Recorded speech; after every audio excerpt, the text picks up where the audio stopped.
Hi friends ನಾನು ನನ್ನ ಹತ್ರ ಹೊಸ ಸ್ಟವ್ ಇದೆ ಅಂತ ಹೇಳಿದ್ನಲ್ಲ. ಆ ಸ್ಟವ್ ಇವತ್ತು ಫಿಟ್ ಮಾಡಿಸ್ಕೊತಾ ಇದ್ದೀನಿ. ಹಳೆ ಸ್ಟವ್ ತೆಗೆದ್ಬಿಟ್ಟು ಹೊಸ ಸ್ಟವ್ ಹಾಕೊಳ್ಳೋಣ ಅಂತ. ಆದರೆ ಆಮೇಲೆ ಗೊತ್ತಾಯಿತು ನನಗೆ ಇದು ಕ್ವಾಲಿಟಿ ಚೆನ್ನಾಗಿಲ್ಲ ಅಂತ. ಸಿಲಿಂಡ್ರು ಫಿಟ್ ಮಾಡ್ತಾ ಇದ್ದಾರಲ್ಲ, ಆ ಎಣ್ಣೆನೇ ಹೇಳಿದ್ರು, ಏನಮ್ಮ ಇಂಥ ತೊಗೊಂಡಿದ್ಯಾ, ಯಾಕೆ ಈ ಥರ ತೊಗೊಂಡೆ ಅಂತ ಅಂದರು. ನಾನು ಹೇಳಿದೆ, ಅಣ್ಣ ನನಗೆ ಗೊತ್ತಿರಲಿಲ್ಲ, ಆವಾಗ ಸ್ಟಾರ್ಟಿಂಗಲ್ಲಿ ಚೆನ್ನಾಗಿದೆ, ಆದಮೇಲೆ ಗ್ಲಾಸೆಲ್ಲ ನೋಡಿಬಿಟ್ಟು ತೊಗೊಂಡೆ ಅಂತ ಹೇಳಿದೆ. ಇದು ಚೆನ್ನಾಗಿಲ್ಲಮ್ಮ, ಜಾಸ್ತಿ ಅಡುಗೆ ಎಲ್ಲ ಮಾಡೋಕ್ಕಾಗಲ್ಲ, ಇದ್ರ ಮೇಲಿರೋಂಥ ಗ್ಲಾಸ್ ಎಲ್ಲ ಹೊಡೆದೋಗುತ್ತೆ ಅಂತ ಹೇಳಿದ್ರು. ತುಂಬಾ ಬೇಜಾರಾಯಿತು ಫ್ರೆಂಡ್ಸ್. ನನಗೆ ಎಷ್ಟು ಬೇಜಾರಾಯಿತು ಅಂದರೆ, ನಾನು ನಿಜ ಹೇಳ್ಬೇಕಂತಂದರೆ ನಾನು ಮೋಸ ಹೋದೆ ಅಂತಲೇ ಹೇಳ್ಬೋದು. ಈ ಸ್ಟವ್ವು ತೊಗೊಂಡಾದ್ಮೇಲೆ, ಇದು ತೊಗೊಂಡು ಸುಮಾರು ಒಂದು 5 ವರ್ಷ ಆಗಿದೆ ಫ್ರೆಂಡ್ಸ್. ಈ ಸ್ಟವ್ ತೊಗೊಂಡು ನಾನು ಈ ಸ್ಟವ್ ತೊಗೊಂಡ್ಮೇಲೆ ನಾನು ಯೂಸ್ ಮಾಡಿರಲಿಲ್ಲ, ಹಾಗೆ ಇಟ್ಬಿಟ್ಟಿದ್ದೆ. ಯಾಕೆ ಅಂತಂದರೆ ನನಗೆ ಈ ಜಾಗ ಇಲ್ಲಿ ಸಾಕಾಗ್ತಾ ಇರಲಿಲ್ಲ. ಮುಂಚೆ ನನ್ನ ಅಡುಗೆ ಮನೆ ಹಳೇದು ಯಾವ ರೀತಿ ಇತ್ತು ಅಂತ ನೀವು ನೋಡಿದ್ದೀರಲ್ವ, ಅದಕ್ಕೆ ನಾನು ಫಿಟ್ ಮಾಡಿಸ್ಕೊಳೋದಕ್ಕೆ ಆಗಿರಲಿಲ್ಲ, ಹಾಗೆ ಇಟ್ಬಿಟ್ಟಿದ್ದೆ. ಆಮೇಲೆ ಆ ಅಣ್ಣ ಹೇಳಿದ್ರು, ನಾನು ರೆಡಿ ಮಾಡಿಕೊಡ್ತೀನಿ ಅಂತ ಹೇಳಿದರು. ಅವ್ರು ಬಂದೇ ಇರಲಿಲ್ಲ ಅವರು. ಸರಿ, ನಾನು ಹಾಗೆ ಆದಮೇಲೆ ಇಂಟ್ರೆಸ್ಟ್ ಹೋಗ್ಬಿಟ್ಟಿತ್ತು ನನಗೆ ಆ ಸ್ಟವ್ ಮೇಲೆ, ಹಾಗೆ ಇಟ್ಬಿಟ್ಟಿದ್ದೆ. ಆಮೇಲೆ ನಾವು ಅಷ್ಟರಲ್ಲಿ ಮನೆಯೆಲ್ಲ ರೆಡಿ ಮಾಡಿಸ್ಕೊಂಡ್ರಲ್ಲ, ನಾನು ಆ ಸ್ಟವ್ನ ಬೇರೆ ಯಾರಿಗಾನ ಮಾರ್ಬಿಡೋಣ, ಯಾರಿಗಾನ ಕೊಡೋಣ ಅಂತಲೂ ನೋಡಿದೆ. ನನ್ನ ತಮ್ಮನ ಮನೆಯಲ್ಲೂ ಸ್ವಲ್ಪ ಸ್ಟವ್ ಪ್ರಾಬ್ಲಮ್ ಇದೆ, ಅವ್ರಿಗೆ ಕೊಟ್ಬಿಡೋಣ ಅಂತ ನೋಡಿದೆ. ಆದರೆ ನನ್ನ ತಮ್ಮನ ಹೆಂಡ್ತಿ ಬೇಡ, ನನಗೆ ನೀನೇ ಇಟ್ಕೊ ಅಂತಂದ್ಲು. ಸರಿ ಅಂತಂದ್ಬಿಟ್ಟು ನಾನು ಹೇಗಿದ್ರು ಇವಾಗ ಮನೆ ರೆಡಿ ಮಾಡಿಸ್ನಲ್ಲ, ನಾನೇ ಇಟ್ಕೊಂಡ್ರೆ ಆಗುತ್ತೆ ಅಂತಂದ್ಬಿಟ್ಟು ನಾನೇ ಯೂಸ್ ಮಾಡೋಕ್ಕೆ ಈಗ ರೆಡಿ ಮಾಡಿಸ್ಕೊತಾ ಇದ್ದೀನಿ. ಆಮೇಲೆ ನನಗೆ ಇವಾಗ ಗೊತ್ತಾಯಿತು ಫ್ರೆಂಡ್ಸ್, ನನಗೆ ಸ್ಟವ್ವು ಸರಿಯಿಲ್ಲ, ಚೆನ್ನಾಗಿಲ್ಲ ಕ್ವಾಲಿಟಿ ಅಂತ. ತುಂಬ ಬೇಜಾರಾಯಿತು. ಇದಕ್ಕೆ ನಾನು 2,500 ಏನೋ ಕೊಟ್ಟು ತೊಗೊಂಡಿದ್ದು. ಆಮೇಲೆ ಆನ್ಲೈನಲ್ಲಿ ನೋಡಿದೆ, ನಾನು ಚೆಕ್ ಮಾಡಿ ನೋಡಿದ್ರೆ ಇನ್ನೂ ಕಮ್ಮಿ ಬೆಲೆಗೇ ಸಿಗುತ್ತೆ, ಚೆನ್ನಾಗಿರೋ ಕ್ವಾಲಿಟಿನೇ ಸಿಗುತ್ತೆ ಅಂತ ಗೊತ್ತಾಯಿತು. ಆದರೆ ನಿಜ ಹೇಳಬೇಕಂದ್ರೆ ಮೋಸ ಹೋದೆ ಫ್ರೆಂಡ್ಸ್ ಈ ಸ್ಟವ್ ತೊಗೊಂಡು. ನೀವು ಅಷ್ಟೇ, ನೀವೇನಾದರೂ ಈ ಥರ ಮನೆಗಳ ಹತ್ರ ಬರೋರ ಹತ್ರ ದಯವಿಟ್ಟು ಈ ಥರ ಸ್ಟವ್ನ ತೊಗೊಬೇಡಿ ಫ್ರೆಂಡ್ಸ್. ಇನ್ಸ್ಟಾಲ್ಮೆಂಟಲ್ಲಿ ತೊಗೊಳೋದಾದ್ರೂ ಸ್ವಲ್ಪ ನೋಡಿ ಚೆಕ್ ಮಾಡಿ ತೊಗೊಳೋದು ಬೆಟರು. ನಾನು ಯಾಮಾರಿಬಿಟ್ಟೆ, ನನಗೆ ನಿಜವಾಗ್ಲೂ ತುಂಬಾ ಬೇಜಾರಾಗುತ್ತೆ. ತುಂಬ ಆಸೆ ಪಟ್ಟು ಇಷ್ಟ ಆಯಿತು ಅಂತ ತೊಗೊಂಡೆ, ಆಮೇಲೆ ಗೊತ್ತಾಯಿತು ಈ ಸ್ಟವ್ವು ಕ್ವಾಲಿಟಿ ಚೆನ್ನಾಗಿಲ್ಲ ಅಂತ. ಇವತ್ತು ಆದರೂ ಎಷ್ಟು ದಿವಸ ಬರುತ್ತೋ ಏನೋ ನೋಡೋಣ ಅಂತ ಅಂದ್ಬಿಟ್ಟು ಫಿಟ್ ಮಾಡಿಸ್ಕೊತಾ ಇದ್ದೀನಿ. ಸುಮಾರು ಈಗ ಒಂದು 5ರಿಂದ 6 ವರ್ಷ ಆಗ್ತಾ ಬರ್ತಾಯಿದೆ ಫ್ರೆಂಡ್ಸ್ ನಾನು ಈ ಸ್ಟವ್ ತೊಗೊಂಡು. ಇವಾಗ ಯೂಸ್ ಮಾಡ್ತಾಯಿದ್ದೀನಿ. ಇದು ವಿಡಿಯೋ ಮಾಡಿದ್ದು ಉದ್ದೇಶ ಅಷ್ಟೇ ಫ್ರೆಂಡ್ಸ್. ಯಾರೇ ಅಷ್ಟೇ ಮನೆ ಹತ್ರ ಬರೋರ ಹತ್ರ ದಯವಿಟ್ಟು ಫ್ರೆಂಡ್ಸ್ ಈ ಥರ ಮಾತ್ರ ಮೋಸ ಹೋಗಬೇಡಿ. ನಾನು ಮೋಸ ಹೋದಂಗೆ ನೀವು ಮೋಸ ಹೋಗಬೇಡಿ. ಚೆನ್ನಾಗಿದೆ ಕ್ವಾಲಿಟಿ. 6,000 7,000 ಇದು ಸ್ಟಾರ್ಟಿಂಗ್ ಹೇಳ್ತಾರೆ.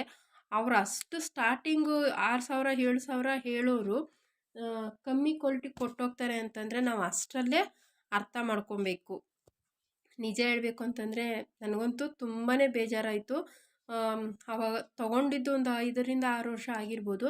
ಆದರೂ ಏನೋ ಒಂದು ಇಷ್ಟಪಟ್ಟು ತೊಗೊಂಡಿದ್ನಲ್ಲ, ಅದರಲ್ಲಿ ಮೋಸ ಹೋದೆ ಅಂತಂದರೆ ತುಂಬಾ ಬೇಜಾರಾಯಿತು ಫ್ರೆಂಡ್ಸ್. ನಾನು ವಿಡಿಯೋ ಮಾಡಿದ್ದು ಇದೇ ಉದ್ದೇಶಕ್ಕೋಸ್ಕರ. ಇವಾಗ ನೋಡಿ ಆ ಸಿಲಿಂಡರು ಎಣ್ಣೆ ಬಂದ್ಬಿಟ್ಟು ಆ ಸ್ಟವ್ನ ಫಿಟ್ ಮಾಡಿ ಕೊಡ್ತಾಯಿದ್ದಾರೆ. ಅವರು ಹೇಳ್ತಾಯಿದ್ರು, ಬನ್ನಿ ಅವ್ರು ಏನು ಹೇಳ್ತಾರೆ ನೋಡೋಣ. ಸ್ಮೆಲ್ ಬರ್ತಾಯಿದೆ ಅಣ್ಣ, ಸ್ಮೆಲ್ ಬರ್ತಾಯಿದೆ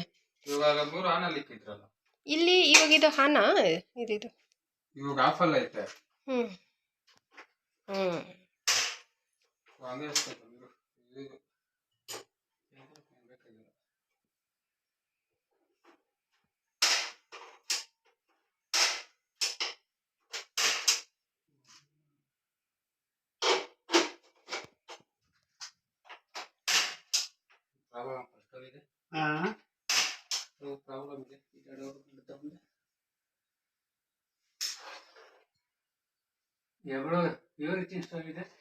ಯಾರೋ ಮನೆ ಹತ್ರ ಬಂದಿದ್ರಣ್ಣ, ಚೆನ್ನಾಗಿತ್ತು ಅಂತ ಅಂದ್ಬಿಟ್ಟು.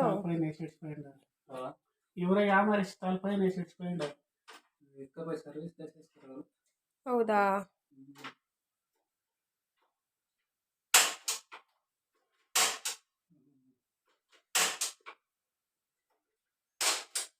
ಹಳೆದೇ ಗಟ್ಟಿ ನನಗಿನ್ನ. ಇದೇನು ಪ್ರಾಬ್ಲಮ್.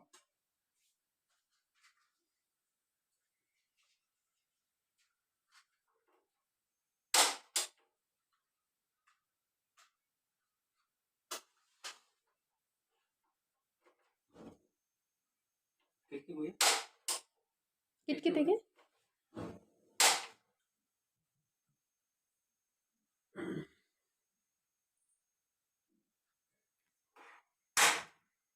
ಇದು ಹಚ್ಚಬಾರ್ದು.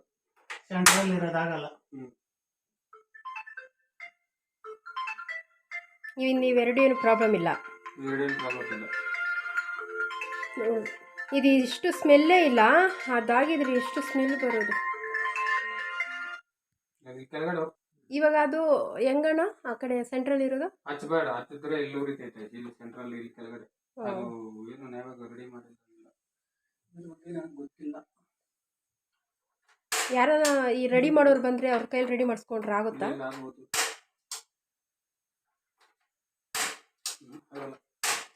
ರೆಡಿ ಮಾಡೋರ್ ಕೈ ಕೊಡಬೇಡ. ತಗೊಂಡ್ರೆ ಬಾಗ್ಲು ಕೊಟ್ಬಿಡು.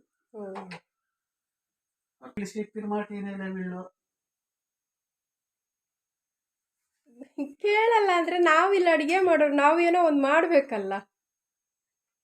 ಸದ್ಯಕ್ಕೆ 2 ಸಾಕೈತಮ್ಮ. 2 ಸಾಕು. ಸಾಕಣ್ಣ, 2 ಸಾಕು.